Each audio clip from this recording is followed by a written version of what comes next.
جميل له فلما قلنا زينا ساعت بزي محلونا يقريتان حتت ቀዳማይ ሚኒስትር አብይ አሕመድ ኣብ አዲስ አበባ ምስ ዝነብሩ ሰብ ዋና ትካላት ንግድን ምሁራንን ተጋሩ ተዛትዮም እቶም ቀዳማይ ሚኒስትር ኣብቲ ዘተ ከም ዝገለጽዎ ክልል ትግራይ መሊስካ ንምህናጽ ናይ ብዙሓት አካላት ተሳትፎ ከም ዘድሊ ተዛሪቦም ስለዝኾነ ድማ ኣብ አዲስ አበባ ምስ ዝነብሩ ሰብ ዋና ትካላት ንግድን ምሁራትን ተወለድቲ ትግራይ ኣብ እዋናዊ ጉዳያት ክልል ትግራይ ድሂቦም ዝታዮም ተሓቢሩሎም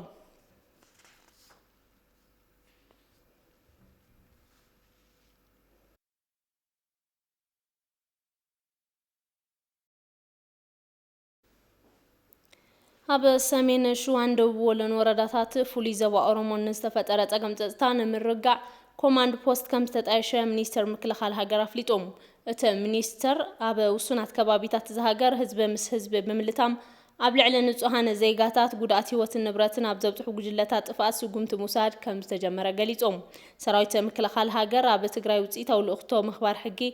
ኣብ ዝፍጽመሉ ዘሎ እዋን እቲ ፀገም ፀጥታ ከም ዘጋጠመ ተሓቢሮም እዚ ኮነ ተባሂሉ ልእኽቶ እቲ ሰራዊት ንምትእጓል ተሓሲቡ ዝተሰርሐ ሽርሒ ብህዝብን ምክልኻል ሰራዊትን ከም ዝፈሸለ ገሊጾም ነዚ እውን ኣብ መንጎ ቅማንትን ተወለድቲ ኣምሓራን ነበርቲ ክልል ኣምሓራን ኦሮሞን ህዝብታት ዓፋርን ዒሳን ኮነ ተባሂሉ ዝተፈጠረ ፀገም ፀጥታ ምስ ሕብረተሰብን ዓበይቲ ዓድን ብምዃን ናብ ሰላም ንምምላስ ፃዕሪ ከም ዝተገበረት መግለፂ ይሕብር ካሊ ኣብ ዝሓለፉ 3 መዓልታት ኣብ ከተማ ኣጣየን ኣብቲ ከባቢ ዘለው ዝተዓጠቑ ሓይልታት ኣብ ልዕሊ ህይወትን ንብረትን ብዝበፅሐ ዕንወት እቲ ሚኒስተር ዝተሰምዖ ሓዘን ብምግላጽ ንዝተጎድኡ ወገናት ምጽንዕናዕ ተመንዩ ኣብ ልዕሊ እቶም ፀገም ፀጥታ ዝፈጥሩ ጉጅለታት ስጉምቲ ምውሳድ ከም ዝተጀመረ እውን ተሓቢሮም ኣብ ሰሜን ሸዋን ደቡብ ወሎን ወረዳታት ፍሉይ ዞባ ኦሮሞ ምስ ዝተፈጠረ ፀገም ፀጥታ ብዝተተሓዘ ካብ ኣካላት ፀጥታ ክልል ፌደራልን ሰለስቲአን ዞባታትን ዝተውፃፀአ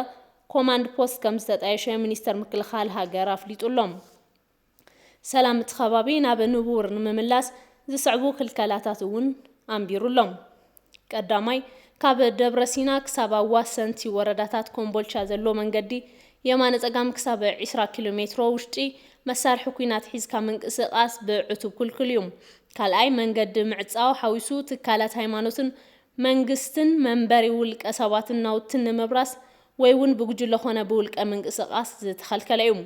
ኣብ ልዕሊ ዝተዘርዘሩን ኣብ ቀጻሊ በቲ ኮማንድ ፖስት ንሕብረተሰብ ዝግለጹን ዝኽልከሉ ተግባራት ጥሒሱ ዝተረኸበ ውድብ ፖለቲካ መሓውር መንግስትን ጉጅለን ሕጋዊ ስጉምቲ ከም ዝውሰድ መግለፂ ኣፍሊጦም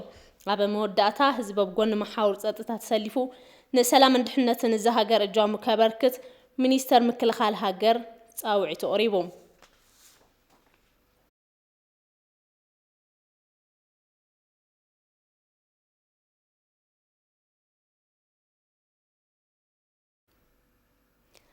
መንግስቲ ሱዳን ኣብ ጉዳይ ዓብይ ግድብ ህዳሴ ኢትዮጵያ ብዕፁብ ዘተን ምክያድ ፃውዒት ምቕራቡ ጽቡቕ እኳ እንተኾነ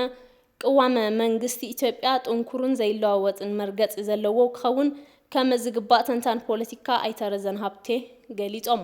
ናይ ውሽጢ ፀገማት ብምፍታሕን ሓድነት ኢትዮጵያ ብምጥንኻርን ካብ ደገ ዝመጽእ ዝኾነ ዓይነት ድፊት ምክልኻል ከም ዝከኣሉ ነብርሂም ኣለው ቴድሮስ አለማየሁ ኣዘራሪቦም ኣሎ I think መንግስቲ ኢትዮጵያ ስትሮንግ ክኾን ኣሎ ኣብ ናይ ኣባይ ጉዳይ ናይ በቃ ናትና እዩ ንብረትና እዩ ናይ ዝብል መርገፂ ማለት ኩሉ ግዜ ሰላም ኢና እንደሊ ገለ ዝበሃል ነገር ኣብ ፖለቲካ ናይ ዓለም ኣይሰርሕን ብክልቲኡ ኢና ንሪኦ ዝብል መርገፂ ክህልዎ ኣለዎ ዝብል ብዙሕ ኢለማለም ይሪኦ በቃ ድሓር ሱዳን ከምዚ ኢላ ወላቲ ሚድያ እውን ይጋገይ ማለት ሱዳን ኣብ 24 ሰዓት 3 መርገፂ ክትሕዝ ትኽእል እያ ስለዚህ ዛ ዕፁብ ገለ ዝበልካያ ጽቡቕ ስራሕ ንምስራሕ ኣይኮነን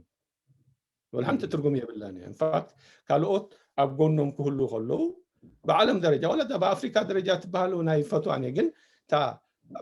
ብሃገራት ኣዕራብ ክትርአ ትብል ግን በቃ ኣብኡ ከላ ኢሚድየትሊ ሪጀክት ትግበር ነገር እያ ሳይ ትሰርሐኒ ሓደ ናይቲ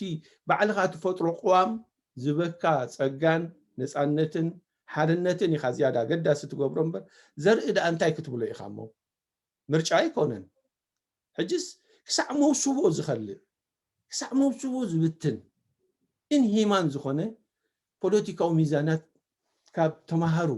ኣብ ዲያስፖራ ዝነብሩ ልሂቃት ንሓደ ገና ካብ ድኽነት ዘይወፅእ ሕብረተሰብ ከምኡ ዓይነት መልእኽቲ ተሕልፈሉ ዲኻ ክብርሃ እዚ ጥፍኣት እዩ ኣተሓሳስባና ክንቀይር ኣለና ህዝብና ከመይ ገይሩ ካብ ዘሎ ጥሜትን ሽግርን ድኽነትን ወፂኡ ንቅድሚት ክዝጉ ናይ ዜግነት ክብርታት ዝያዳ ልዕሊ ማንም ምዃኑ ክንመሮ ኣለና ዜጋ በቃ ኣነ ብዛዕዲ ናይ ዜግነት ክብሪ ጥራሕ ውሕስነተይ ክፀሉን ዝኽእሉ ፃዕዱ ኩሉ ይኽእሉ እዮም ግን ታ ዜግነት ናይ ዜግነት ክብሪ ብኮንስቲቱሽን ደረጃ ስለትምልከተኒ ንሳይ ውሕስነትና እቶም ሰባት ኣይኮኑ ስለዚ ንሕና እውን ኣብ ከባቢና ናይ ዜግነት ክብርታት ዝሕሉ ናይ ዜጋ እዚ ፋሚሊ ከማን ደሚርካ ክትሪኣ ይብልካ ናይ ዜጋ መስል ዝሕሉ ሓደ ምዕቡል ቋም ሰሪሕና ብሰላም ዝነብረሉ ኩነታት ህዝቢ ኢትዮጵያ ብሰላም ዝነብረሉ ሃዋህው እንተዳ ክንፈጥር ክኢልና አይ ቲንክ ንቅድሚት እምበር እንድሕሪት ዝመልሰና ሓይሊ ክህሉ ይክእል እዩ ስለዚ ጀነራሊ በቃ ፀገምና ባዕልና ኢና ንፈጥሮ ዘለና ኣብ ውሽጥና እዩ ዘሎ ፀገምና እምበር ናይ ደገ ሓይሊ ወላ ሓንቲ ገብረና ይክእልን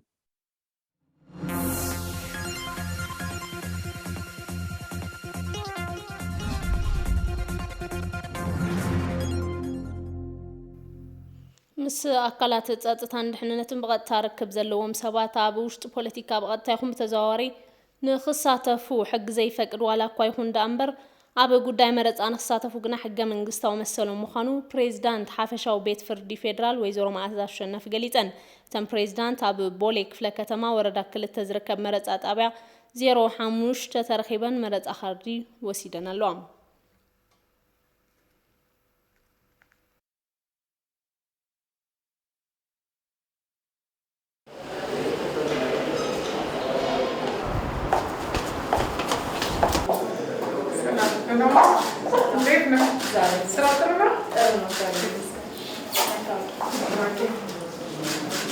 ዳኞች አቃቢ ህጎች ወታደሮች እና አጠቃላይ ከጸጥታና ደህንነት ጋር የተገናኘ ኃላፊነት ያላቸው ሰዎች ዳይናታት አቀብት ህግታት ወታደራትን በሐፈሽኡ ድማ ምስ አካላት ጸጥታን ድህንነትን በቀጥታ ርክብ ዘለዎም ሰባት አውሽጢ ፖለቲካ በቀጥታ ይኹን በተዘዋዋሪ ንኽካፈሉ ሕጊ አይፈቅደሎምን ይኹን ደአምበር ኣብ ጉዳይ መረፃ ከም ኩሉ ዜጋ ዝተዋሃቦ መሰል ስለዝኾነ ኣብ ሕገ መንግስቲ ዝተደንገገ እዩ ምምራጽ መሰል ጥራሕ እንተይኮነስ ዜግነታዊ ጉቡእ እዩ በብብርኩ ዘለው ተመረፅቲ ውክልና ናይ መሃብ ወይ ድማ ናይ ምምራጽ ጉዳይ እቲ ዓብይ መሰል ዜጋታት እዩ ስለዝኾነ ድማ ምምራጽ ይኽእል እዩ ማለት እዩ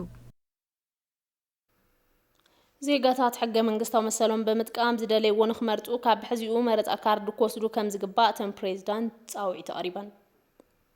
ትልቁ መብታችን ነው ትልቁ ድምጻችንን ህዝቡ ድምጹን የሚሰጥበት የሚገልጽበት ህዝቢ ድምጹ በመረፃ ዘገልጸሉ ዓብይ መሳርሕ እዩ ንዕውትነት እቲ መረፃ ድማ ኣዝዩ ጠቃሚ እዩ ስለዝኾነ ድማ ዝተወሰነ ሰብ ጥራሕ ንኸይመርጽ ናይ ምምራጽ መሰል ዘለዎ ኩሉ ኣብቲ መረፃ ብምስታፍ ዝሐሸ ዕላማን ራእይን ዘለዎም ሰባት ከምኡ ድማ ዝሐሸ ኣማራጺ ሓሳብን ፖሊስን ዘለዎም ኣካላት ናይ ምምራጽ ዕድልና ሓፍ ይብል እዩ ስለዝኾነ ድማ ዜግነታዊ ጉቡእና ንምውፃእ ብዙሕ ግዜ ስለዘይወስድ ብሓፂር ግዜ ብምጥንቃቅ ክንምዝገበለና ኩሉ ዝንተገይሩ ኣዝዩ ጠቃሚ ዝኾነ ጉዳይ ስለዝኾነ ኩሉ መረፃ ካርዲ ወሲዱ ንኽመርጽ ጻውዒተ ይቐርብ ብፍላይ ድማ ደቂ ኣንስትዮ ግዜአን ብኣግባቡ ተጠቂመን መረፃ ካርደን ንኽወስዳ ከምዕድ ይደሊ ኣብ ዞባታትን ወረዳታትን ደንብታት ስነ ምግባር መረፃ ጥሕሰታት እናተፈጸሙ ምዃኖም ኢቲቪ ዘዘራረቦም ኣመራርሓ ፓርቲያት ፖለቲካ ገሊፆም ቤተልሔም ጥጋቡ ዘዋረቱ ጸብጻብ ይብራሃ ባዲ አዋጅ መረፃን ስነ ምግባርን ኢትዮጵያ አመራርሓን ሕጽያትን ፓርቲታት ፖለቲካ ድንጋገት አዋጅን ከይጥሕሱ ዝከላኸልን መሰል መምርሕታትን ዝሓዘ እዩ ካብዚ እቶም ንወፍሪ መረፃ ኣብ ረብሓ ዝውዕል ትሕዝቶ ቋንቋን ሰላማውነትን ዝምልከት ሓደ እዩ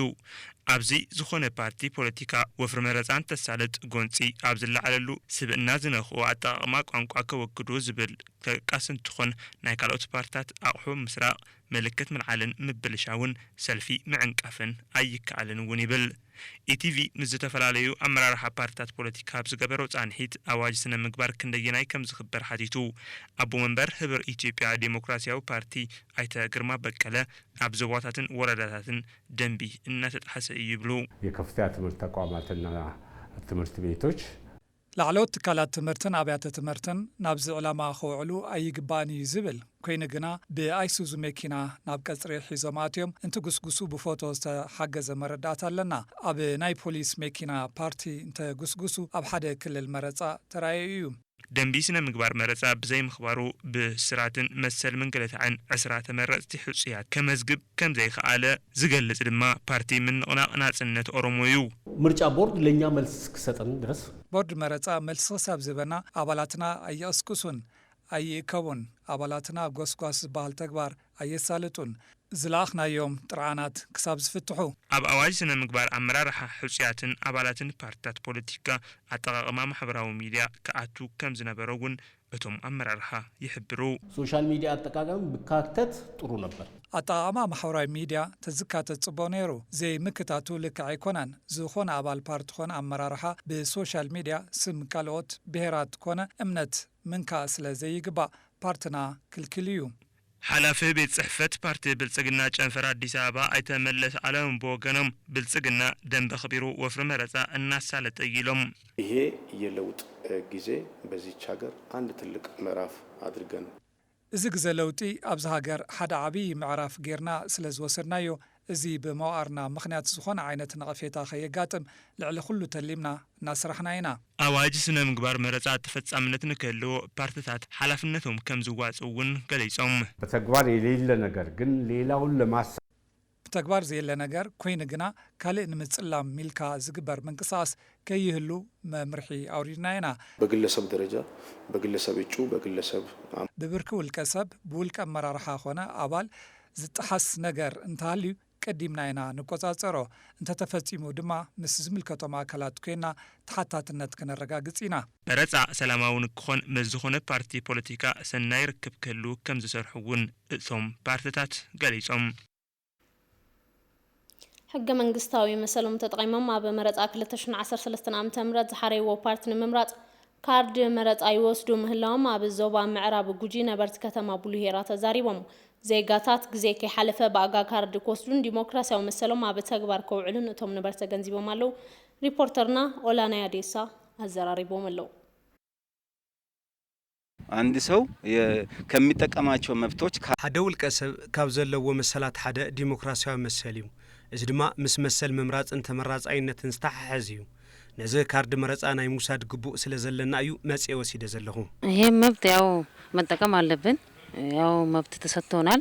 እዚ ዝተዋሃበልና መሰል ክንጥቀመሉ ይግባእ ኣነውን ከም ሓንቲ ጓል ኣንስተይቲ ክመርጸለኒ መጽ ተራሒዘ ካርድ ወሲደ ኣለኹ ያው አካ ስና ዲሞክራሲ ስታስታ ኣብ ሓደ ዲሞክራሲያዊ ስርዓት ዕድሚኡ ልዕሊ 18 ዓመት ዝኾነ ሰብ ዝውክሎ ክመርጽ ይግባእ ስለዚ ኣነውን ከም ሓደ መንእሰይ ዝውክለኒ ክመርጽ ዘድልየኒ ካርዲ ክወስድ የመጽ ጉያ ፊላኖን ሱኒያተ ኣብ መዓልቲ መረጻ ነቲ ንደልዮ ኣካል ንምምራጽ ካብቲ ንገብሮ ምድላው ሓደ ምምዝጋብ መረጽትዩ ንዑ ኢለየ ካርዲ ክወስድ መጽ ዘለኹ ገና ግዜ ይቀራል እያልን ሰዓት ከምንገልል ገና ግዜ ሎ ይናበልና መዓልቲ ካብ ንቀትል በኣጋ ኸድና ኣብ ጥቃና ኣብ ዘለው ጣብያታት መረጻ ካርድ ተንወስድ ዝብል መልእኽቲ እዩ ዘለኒ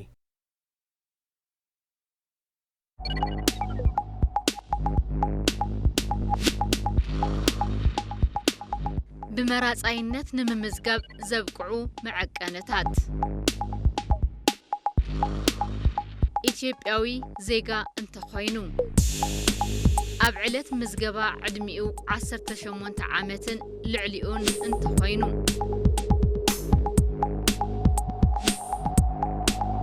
ኣብቲ መረጻ ክልል እንተወሓደ 6 ወርሒ እንተነይሩ ብመራጻይነት ክምዝገብ ይኽእል እዩ بمراጻይነት ንምምዝጋብ ዘየብቅዑ መዐቀነታት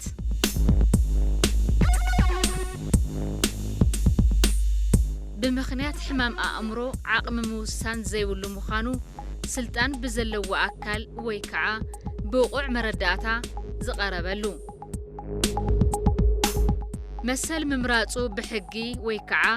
ብመሰረት ግቡእነት ዘለዎ ውሳነ ቤት ፍርዲ ዝተገደበ ሰብ بمراጻይነት ኣይምዝገብን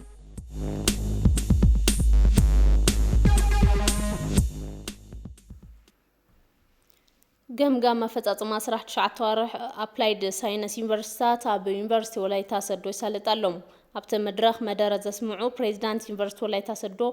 ፕሮፌሰር ታከለ ታደሰ እቲ መድረኽ ብዓይነቱ ፍሉይን ፈላማይን ከም ዝኾነ ብምግላጽ ካብ መንጎ ኣፕላይድ ሳይንስ ዩኒቨርሲቲታት ሓደ ዝኾነ ዩኒቨርሲቲ ወላይታ ሶዶ ንዕውትነት ስትራቴጂክ ትልሚ 10 ዓመት ተግባራዊ እናገበረ ከም ዝርከብ ተዛሪቦም ሚኒስተር ዴኤታ ሳይንስን ላዕለዎት ትካላት ትምህርትን ፕሮፌሰር ኣፍወርቅ ካሱ በግዶም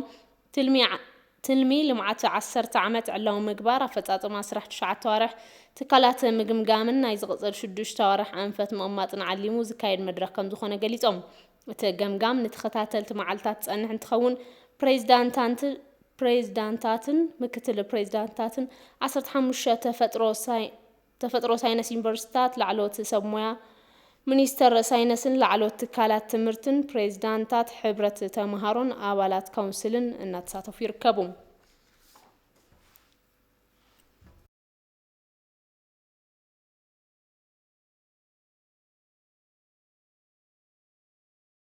ግልጋሎት ወሃብቲ ኣብያተ ዕዮን ትካላት ተበጻሕነት ግልጋሎት ማሕበረሰብ ብምስፋሕ ተረባሕነት ሕብረተሰብ ከማዕብሉ ይግባእ ክብሉ ምክትል ከንቲባ ምሕዳር ከተማ አዲስ አበባ ወይዘሮ አዳነች አቤቤ ሓቲተን ሲልክ ሮድ ሓፈሻዊ ሆስፒታል ኣብ ክፍለ ከተማ ንፋስ ስልክ ላፍቶ ልዕሊ 3 ሚልዮን ብር ወጻኢ ገይሩ ዘህነጾ መስተማይ ንግልጋሎት ክፍቲ ኮይኑሎ ይድነቃቸው ሰማዋዲድወሎ ሰሎሞን ታደሰ ሓፈሻዊ ሆስፒታል ሲልክ ሮድ ብቻይናዊ በዓል ሃፍቲ ኣብ ኢትዮጵያ ኣብ ዝፈርሕ ሕክምና ግልጋሎት እንዳሃበ ይርከብ። እቲ ሆስፒታል ኣብ ማሕበራዊ ግልጋሎት ኣብ ዝተፈላለዩ ከባቢታት ሓገዝ እንዳገበረ መጽኡ እዩ። እቲ ሆስፒታል ብልዕሊ 3 ሚልዮን ብር ወጻኢ ኣብ ከተማ አዲስ አበባ ክፍለ ከተማ ንፋስ ስልክ ላፍቶ ብልሙድ ቫቲካን ተባሂሉ ኣብ ዝጽዋዕ ከባቢ ካብ ከርሰ ምድሪ ቀረብ ስተማይ እህኒጹ ንግልጋሎት ክፉት ገይሩሎ ምክትል ከንቲባ ምሕዳር ከተማ አዲስ አበባ ወይዘሮ አዳነች አቤቤ እቲ ሆስፒታል ኣብ ማሕበራዊ ግልጋሎት ዝወገኖም ስራሕቲ ንይደንለዋ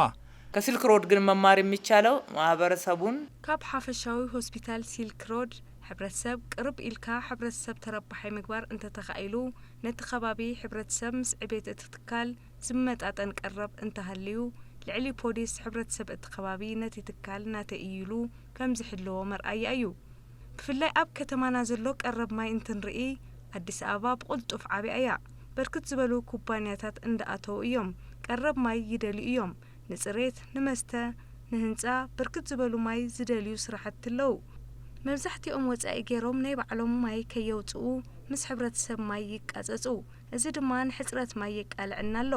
ተመክሮ ሓፈሻዊ ሆስፒታል ሲልክ ሮድ ካልኦት ኩባንያታትን ዓበይቲ ትካላትን ክወስድዎ ይግባእ ኢለ ይኣምን ሚኒስትር ትምህርቲ ዝኾኑ ዶክተር ኢንጂነር ጌታዋን ሞክሪያ ብወገኖም እቲ ሆስፒታል ኣብ ኣብያተ ትምህርቲ ጸገም ማይን ምፍታሕ ጻዕሪ ምግባሩ ሓቢሮም እዮም በሀገራችን ያላችሁ ትልልቆቹ ኩባንያዎች ኣብ ሃገርና ዘለኹም ዓበይቲ ኩባንያታት ብሓፈሻዊ ሆስፒታል ሲልክ ሮድ ዝረኣናዮ ልዕሊ 40,000 መራሕቲ ስድራ ንልዕሊ 1,700 ተምሃሮ ተረባሕቲ ክኾኑ ዝገበረ ኣብ ቀጽሪ እቲ ሆስፒታል ተኻዒቱ ንሕብረተሰብ ክባጻሕ ምኻሉ ኣብነት ክኾነኩም ካብዚ ትምህርቲ ወሲድኩም ኣብ ከባቢኩም ዘለው ሕብረተሰብ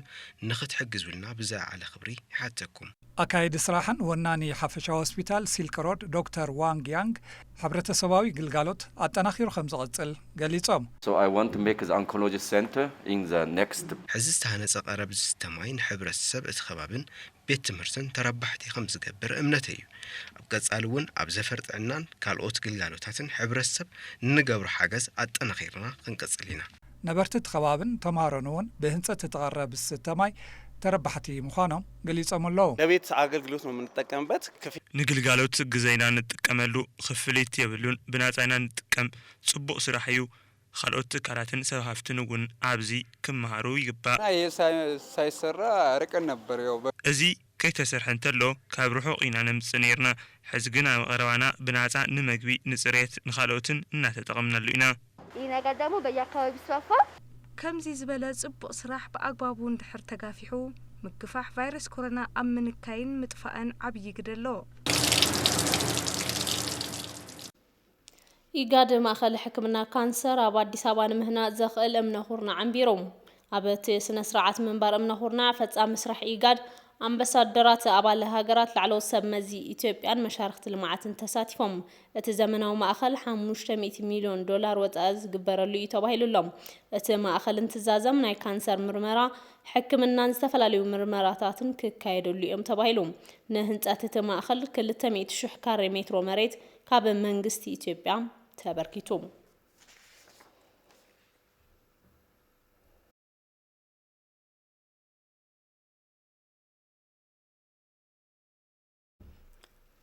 ንህንጸት ኢንዱስትሪያል ኮምፕሌክስ ናሽናል ሲሚንቶ ኣብ ድሬዳዋ ኣምነኹርናዕ ተቐሚጦም ንህንጸቱ 350 ሚልዮን ዶላር ተተሓዘ እንትኸውን ብኢስት ኣፍሪካ ሆልዲንግ ብቻይና ዌስት ኢንተርናሽናል ሓበራዊ ትሕብብር ከም ዝህነጽ ድማ ተሓቢሮም እቲ ፋብሪካ ብዝተተሓዘሉ ግዜ ብምፍጻም ንማሕበረሰብ እቲ ከባቢ ንምጥቃም መንግስቲ ሓገዝ ከም ዝገብር ኣፈ ጉባኤ ቤት ምክሪ ፌደሬሽን ኣይተ ኣደም ፋራህ ገሊጾም ኣለው ንብረተይ ተሆነ ወዲድወሎ ኣባደመቀ ኢስት አፍሪካ ሆልዲንግ ምስ ቻይና ዌስት ኢንተርናሽናል ሆልዲንግ ብምትሕባር ኣብ ኢትዮጵያ ዘሎ ሕጽረት ናውቲ ህንጸት ንምፍታሕ ዝኽእል ፋብሪካ ሓጺንን ሲሚንቶን ብ350 ሚልዮን ዶላር ኣብ ድሬዳዋ ንምህናጽ እምነኩርናዕ ተቐሚጡ ነበርቲ እቲ ከባቢ ድማ እቲ ፋብሪካ ታኒጹ ስራሕ እንትጅምር ዕድል ስራሕን ክፍጠረሎም ትጽቢት ከም ዝገብሩ ገሊጾም ልማት አገሪቱ ያስፈልጋል እዚ አካባቢ ደግሞ ከምዚ ዓይነት ፋብሪካ ኣብ ኢትዮጵያ ኣድላይ እዩ ኣብዚ ከባቢ ንዝርከብ መንእሰይ ይኾነ ሕብረተሰብ ብዙሕ ጠቐሜታት ዘለዎ እዩ መናእሰይ ዕድል ስራሕ ክረኽቡ ይኽእሉ እዮም ኢልና ተጽቢት ንገብር ለሰራተኛውም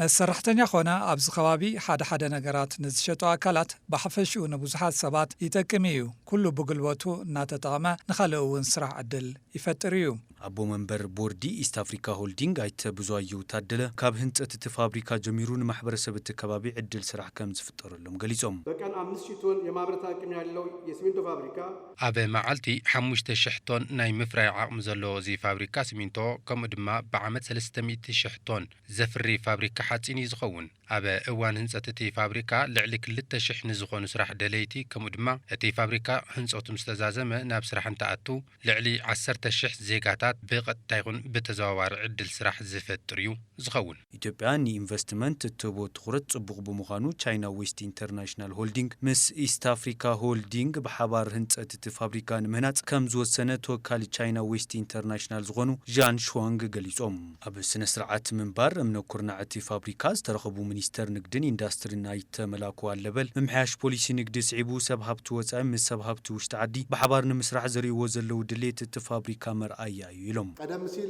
ለውጭ ባለሀብቶች ያልተከፈቱ ቅድም ክብል ንሰብ ሃብቲ ወጻእተኛታት ክፉታት ዘይኮኑ ከመን ፋብሪካ ሲሚንቶ ዓይነት ንሰብ ሃብቲ ክኽፈት ምግባር ብዙሓት ሰብ ሃብቲ ድሌት ክህልዎም ገይሩ እዚ ድማ ውጽኢት ፖሊስ ተገይሩ ክውሰድ ዝግብኦ እዩ ኣፈ ጉባኤ ቤት ምክሪ ፌደሬሽን ኣይተ ኣደም ፋራህ ብወገኖም እቲ ፋብሪካ ብዝተተሓዘሉ እዋን ብፅሬት ታኒጹ ስራሕ ንክጅምር ዝምልከቶም ኣካላት መንግስቲ ሓገዝ ክገብሩ ከም ዝግባእ ድማ ጸዊዖም የድሬዳዋ አስተዳደርና በየደረጃው የሚገኙ የሶማሌ ብሔራዊ ክልላዊ መንግስት አመራሮች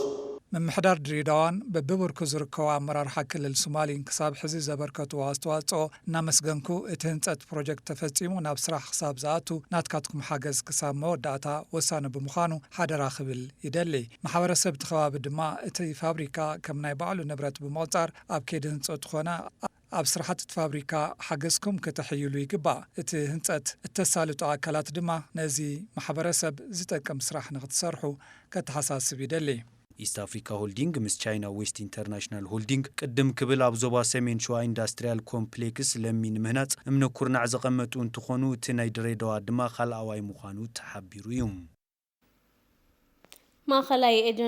ኤጀንሲ ስታቲስቲክስ ዘሰናድኦ ሃይዌይ ኢንፎርሜሽን አፍሪካ ተባሂሉ ዝጽዋዕን መድረኽ ልውውጥ ኣህጉራዊ ሓበሬታ ኮይኑ ዘገልግል መተግበሪ ኣብ ምልላይ ይርከብ እዚ መድረኽ ልውውጥ ሓበሬታ ኣህጉር ኣፍሪካ ዝተተለሙ መደባት ልምዓት ንምዕዋት ተሓሲቡ ዝተዳለወ እዩ እዚ መተግበሪ እዚ ብባንኪ ልምዓት ኣፍሪካ ዝተዘርግሐ ኮይኑ ከይዲ ኣፈጻጽማ ሽቶታት ዘላቒ ዝምልከት ሓበሬታ ብዝተሳለጠ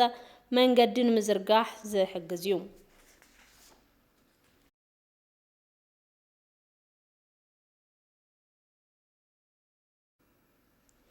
ምዝገባ ኤጀንሲ ወሳኒ ኩነት ክልል ቤንሻንጉል ማሕበራዊ ቁጠባውን ፖለቲካውን ረብሓ ዘለዎም 150,000 ኩነት ከም ዝመዝገበ ፍሊጦም እቲ ኤጀንሲ ናካይዶ ጸንሐ ምልዓል ምዝገባ ወሳኒ ኩነት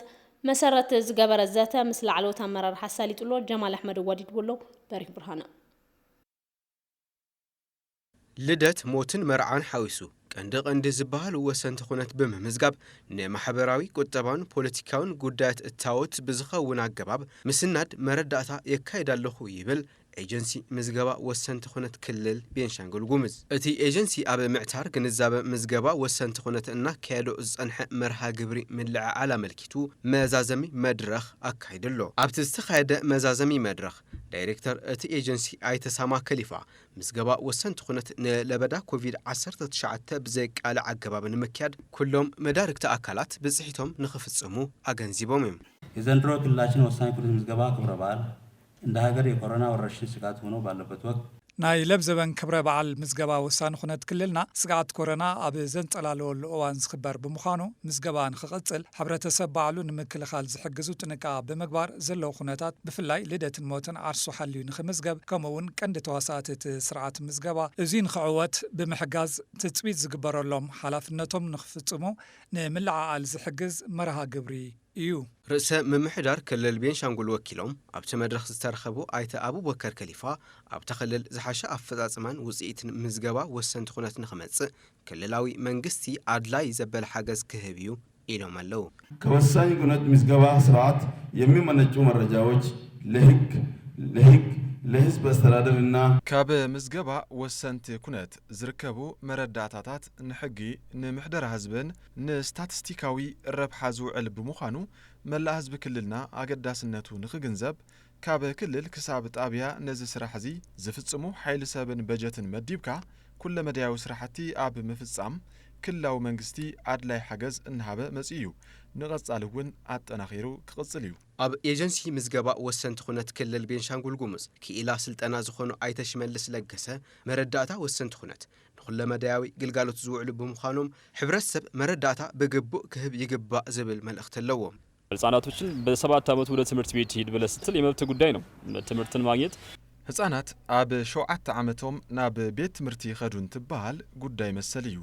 ትምህርቲ ሓደ አካል ሰብአውን ዲሞክራሲያውን መሰላት እዩ። ነዚ ንምትግባር መንግስቲ እውን ምስ ዕድመ ተተሓሒዙ ዝወሃቡ ከም ክታበት ቆልዑ ዝበሉ ግልጋሎታት ብግቡእ ንኽህብ ትኽክለኛ ተልሚ ሓንፂፁ ንኽሰርሕ ምስ ዕድመ ብዝራኸብ ዘለዉ ምዝገባታት ብእዋኑ ወቕቱ ሓልዩ እንትካየድ ዝሕሸ ተግባር ምውጋን ይከኣል። ኣብ ማሕበራዊ ቁጠባውን ፖለቲካዊ መሰላትና መሐለው እዩ። እቲ ኤጀንሲ ዛጊድ ብዘካየዶ ምዝገባ ወሰንቲ ኩነት ልደት፣ ሞት፣ ምርዓ፣ ፍትሕን ካልኦትን ልዕሊ 150,000 ወሰንቲ ኩነት ከም ዝመዝገበ ኣፍሊጡ ኣሎ። ኣብ ኢትዮጵያ ሰላም ንኽዓስል ኣብነታዊ ዝኾነ ተግባር ወጊኖም እዮም ዝተባሃሉ ውልቀ ሰባትን ትካላትን ንምትብባዕ ዝዓለመ መርሃ ግብሪ ኣፍልጦ ተኻይዶም። ኢስት አፍሪካ ኢቨንትስ ዘሰናድኦ መርሃ ግብሪ ኣፍልጦ ሰላም ንምዕሳል ግደ ዝነበሮም ውልቀ ሰባትን ትካላትን ብምትብባዕ ንስርሖም ኣፍልጦ ብምሃብ ናታቶም ኣሰር ዘስዕቡ ንምፍጣር ልእኽቶ ዝሓዘ ከም ዝኾነ ተሓባበርቲ እቲ መርሃ ግብሪ ተዛሪቦም። በጋራም ሆነ በግል በጎ ውጤቶቻችን ሁሉ ሊሳኩ የሚችሉትና በሀገራችን የተፈጥሮ ጸጋዎች ብሓባር ኮነ በውልቀ ሰናይ ተግባራትና ኩሎም ክዕወቱ ዝኽእሉ ብተፈጥሮ ሃብቲ ሃገርና ተጠቂምና ካብ ድኽነት ክንወፅእ ናብ ዝሓሸ ብርኪ ናብራ ክንሰገር ንኽእል ኣብ ኩሎም ማዕዘናት ሃገርና ሰላም እንተዓስል ብፍቕርን ብምትሕስሳብን ህይወትና ምምራሕ እንትንክእል ምዃኑ ንግንዘብ ኢና። ብምዃኑ እውን ኣብ ዙርያ ሰላምን ሰላም ዘላቒ ምግባር ዘኽእሉ ጉዳያት ዘለና ግንዛበ ብዝሓሸ ክነማዕብል ኣብ ህንፀት ሰላም ርኡይ ግደ ዘበርክቱ ዓበይቲ ወለድና ኣሕዋትና ኣብነት ብምስዓብ ንህንፀት ሰላም ከይተሓለልና ክንሰርሕ ይግባእ። ሰረት እዚ ካብ ኩሎም ክልላት ካብ ክልተ ምምሕዳር ከተማታትን ንኸባቢኦም ሰላም ዝሰርሑ ጎንጢ ንምህዳእ ሰላም ክዓስል ንዝደኸሙ ውልቀ ሰባትን ትካላትን ሽልማት ኣፍልጦ ተዋሂቦም ኣሎም። ሰላም ንምዕሳልን ሃገር ካብ ፀገም ንምውፃእ ውልቀ ሰባት ዝገብርዎ ጻዕሪ ከም ዘድሊ ኣብቲ መርሃ ግብሪ ተሓቢሩ። እየፈለግነው እየራቀን ያለው ሰላም ለማምጣት የግለሰቦች ጥረት ናደለናዮ ግና እንዳርሓቐና ዘሎ ሰላም ብውልቀ ሰባት ጻዕሪ ጥራሕ ክዕወት ኣይኽእልን። ከም ሕብረተሰብ ብዛዕባ ሰላም ምሕሳብ ምስራሕ የድሊ እዩ። ኩላህና በብዝተዋፈርናሉ ሰላም ንምዕሳል እንተሰሪሕና ዝረሓቐና ሰላም ናባና ክቐርብ ክመጽእ ምግባር ናብ ንቡር ሰላምና ምምላስ ይከኣል እዩ እሞ ንሰላም ኩላህና ሎሚ ጀመርናዮ ከምዚ ዓይነት ፕሮግራም መምሃሪ እዩ እሞ ኩሉ ንሰላም ክሰርሕ ብዘጋጣሚ ጻውዒት ክቐርብ ይፈቱ።